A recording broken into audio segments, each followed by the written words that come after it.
j'ai réalisé à quel point la sincérité est la clé pour ouvrir des portes sur ce chemin. Un cœur pur et innocent, exempt de tout égoïsme, non seulement élimine tous les obstacles, mais rend également la lumière éclairante immanente. Le travail dans la nature, de celui qui est sincère, ne qualifie pas seulement l'être, mais lui donne aussi de la rapidité et de la force dans l'apprentissage. C'est ce que l'on entend, dans le traité, par maturité. Le pouvoir, et la possibilité de tout faire, sont en parfaite harmonie avec la compréhension, car la possibilité de circuler à travers tout, partout et à tout moment, est extrêmement attirante, mais ne doit pas être prise comme une finalité.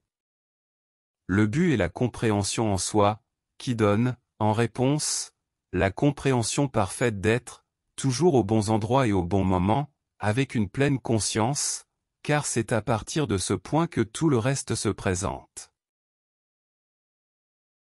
Évoquer le divin, et l'amener dans le monde créé, est comme placer l'auteur dans la pièce, pour changer le texte. Le paradoxe est que l'auteur est déjà présent, mais ne participe pas à la pièce.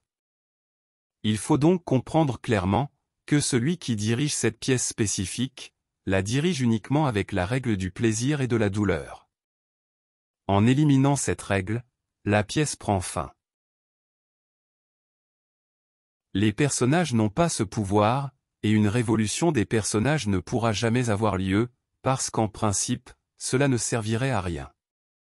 Mais la révolution interne de l'être, l'expandit, et lui donne le pouvoir et l'accès à la conscience. Les textes récités, et les idées exposées, ne servent pas seulement au mouvement du jeu en cours, car c'est en eux que se cache la lumière de la graine de l'être. L'être se voit à travers le personnage qui le représente, et en se reconnaissant, il a l'opportunité de marcher vers la connaissance de soi.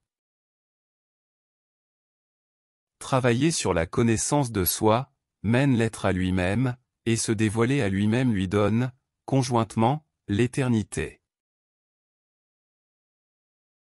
Comme seule la connaissance réconcilie les paradoxes, il est évident que la connaissance n'existe que dans l'être.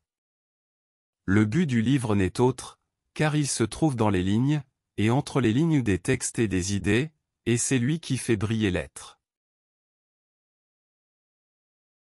C'est dans ces moments de lumière, que le livre se dévoile et se montre plus surprenant. Dans ces surprises, l'être se rallume.